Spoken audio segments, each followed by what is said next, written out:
Halo, nama saya Hansel Joseph. Saya adalah mentor di Refocus Indonesia. Pada kali ini, saya akan menjelaskan langkah demi langkah pada tugas 3.3.8. Agenda kita dalam video ini, pertama saya akan menunjukkan gambaran tugas dan datasetnya. Kemudian saya akan menunjukkan bagaimana cara menyelesaikannya, dan juga kesalahan-kesalahan yang umum terjadi. Sekarang, ayo kita lihat gambaran besarnya. Apakah tujuan kita dalam membuat query ini? Kita bekerja sebagai Associate Data Analyst. Departemen Human Resource ingin mencari tahu daftar departemen di setiap region atau wilayah yang mempromosikan karyawannya. Kita akan menggunakan tabel Employee Promotion yang sudah diimport di Lesson 2. Apa yang harus kita lakukan? Kita harus menulis dan menjalankan query untuk menampilkan daftar unik dari departemen dan juga region dari tabel Employee Promotion. Kita perlu menggunakan distinct untuk menyelesaikan tugas ini. Salin rumus query ke file TXT atau Word. Kita bekerja dengan satu dataset saja, yaitu Employee Promotion. Pada tabel ini, setiap baris mewakili detail dari seorang karyawan yang telah dipromosikan. Tabel ini hanya berisi karyawan yang sudah dipromosikan, jadi tidak ada kolom status promosi. Ayo kita praktekkan.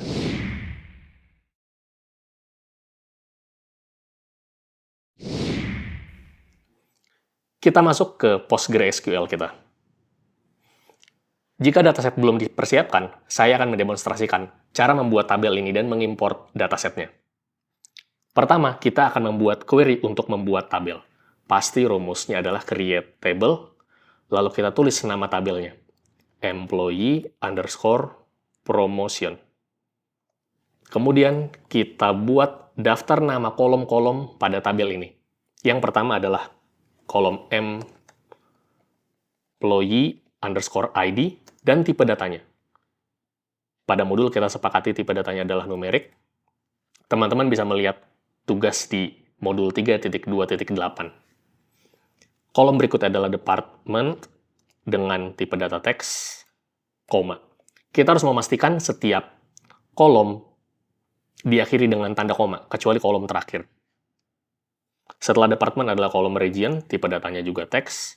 Setelah region adalah education, juga teks. Berikutnya gender, teks. Berikutnya lagi recruitment underscore channel, teks juga. Berikutnya number of trainings, numerik. Berikutnya umur atau usia, numerik. Berikutnya previous year rating, ini juga numerik. Berikutnya length of service, numerik. Berikutnya awards won, numerik. Dan yang terakhir, average training score, ini juga numerik. Ingat, ini kolom terakhir kita tidak perlu akhiri dengan tanda koma. Jadi inilah rumus untuk membuat tabel. Kita eksekusi. Ini print. Pesan ini artinya, query sudah berhasil dijalankan. Kita bisa melihat refresh pada daftar nama tabel ini, dan ternyata employee promotion sudah dibuat. Kalau kita mau menguji hasilnya, select bintang from nama tabel itu, employee promotion. Kita eksekusi hanya rumus ini saja. Terlihat ada tabel dengan daftar nama kolom-kolomnya yang sesuai dan tidak ada barisnya, karena datanya belum dimasukkan. Untuk memasukkannya, kita klik kanan pada nama tabel ini, lalu kita pilih import export data. Pada bagian general, kita pastikan memilih import. File name-nya, kita pilih file CSV yang sudah kita persiapkan, yang teman-teman sudah download, yaitu file employeepromotion.csv. Pastikan formatnya CSV, encoding tidak perlu diisi. Pada options, header harus kita aktifkan seperti ini, karena pada file CSV, baris pertama berisi nama-nama kolomnya, bukan datanya langsung. Delimiter ini pastinya tanda koma, quote, kutip yang ganda, escape juga kita samakan. Null string kita kosongkan. Dan pada columns kita pastikan nama-nama kolomnya sudah sesuai dengan keinginan kita. Kita klik OK. Kita lihat, di sini ada pesan bahwa data telah berhasil diimport dengan baik. Untuk melihat hasilnya, kita jalankan lagi rumus ini. Select bintang from employee promotion. Nah, kita sudah mendapatkan 23.490 baris data dari tabel employee promotion.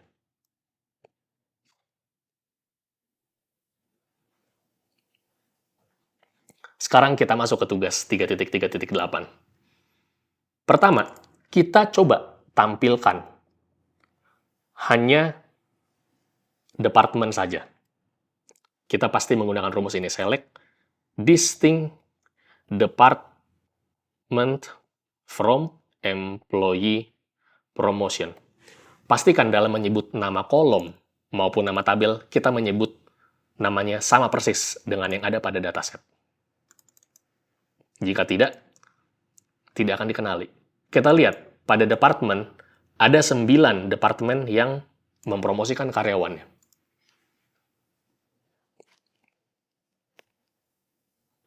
Bagaimana dengan region? Jika kita hanya mau melihat region saja, kita bisa melakukan hal yang sama, select distinct region from employee promotion. Terlihat bahwa di sini ada 34 region yang mempromosikan karyawannya. Nah, tetapi pada tugas ini, kita mau melihat kombinasi dari departemen dan region secara unik yang mempromosikan karyawannya. Oleh karena itu, kita gunakan rumus query seperti ini, select distinct department, region from employee promotion. Kenapa kita perlu tanda koma di sini? Karena kita mau menampilkan 2 kolom, dan tanda koma berlaku sebagai pemisah antar kolom. Jadi setelah departemen ada koma karena akan ada kolom berikutnya yaitu region. Setelah region, tidak perlu tanda koma, karena kita langsung melanjutkan rumusnya dengan from. Ini hasilnya. Ada 279 kombinasi unik dari departemen dan region yang mempromosikan karyawannya.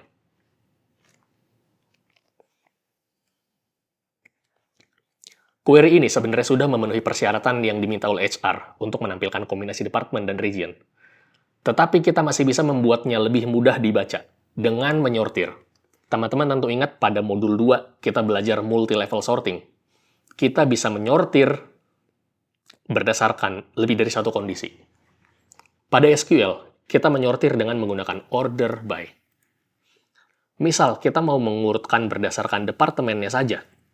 Kita bisa membuat order by department dari kecil ke besar, ASC artinya ascending, dari kecil ke besar. Karena departemen bersifat teks, artinya akan diurut secara abjad dari A sampai Z. Kita lihat hasilnya. Query akan diurut dari departemen yang paling pertama secara abjad, yaitu A, Analytics, lalu region-regionnya. Kemudian, setelah Analytics, ada Finance. Setelah Finance, HR, dan seterusnya, berurut abjad. Jika setelah departemen kita mau mengurut berdasarkan region, kita tambahkan saja departemen, region. Dua-duanya ascending juga. Jadi kita lihat, diurut dulu departemennya Analytics semua, lalu untuk yang Analytics ini diurut regionnya. Region 1, 10, 11, 12. Kenapa tidak 1, 2, 3, 9, 10? Karena region ini berupa teks, jadi diurut secara abjad. Setelah region 1 adalah region 10. Begini cara kita memperlakukan teks. Sekarang, ayo kita selesaikan tugas ini. Pada kondisi kerja sebenarnya, ketika kita mau memberi informasi ini kepada manajemen atau kepada HR misalnya, kita biasa mengirim hasilnya, yaitu kumpulan daftar departemen dan region. Bisa dalam bentuk tabel, spreadsheet, atau dalam bentuk email. Tentu kita bisa melakukan save result ke file untuk menjadikannya file CSV, lalu kita olah di spreadsheet. Tetapi pada modul Refocus, tujuan utama kami menguji adalah kami ingin melihat bagaimana teman-teman bisa mengolah logika menjadi rumus query dengan tepat. Jadi yang teman-teman lakukan adalah teman-teman salin rumus yang sudah dibuat, yaitu rumus ini sebagai teks. Bisa teman-teman copy, lalu paste di Notepad atau Word, atau aplikasi pengolah tulisan lainnya, dan simpan itu. Bisa dalam file TXT atau docx, dan kirim ke modul di Thinkific. Pada umumnya, tugas-tugas di modul 3, selain 3.2.8, meminta teman-teman untuk mengirimkan teks rumusnya. Kecuali jika diminta secara khusus, seperti 3.2.8 yang meminta screenshot. Nah, kita sudah berhasil melakukan tugas ini.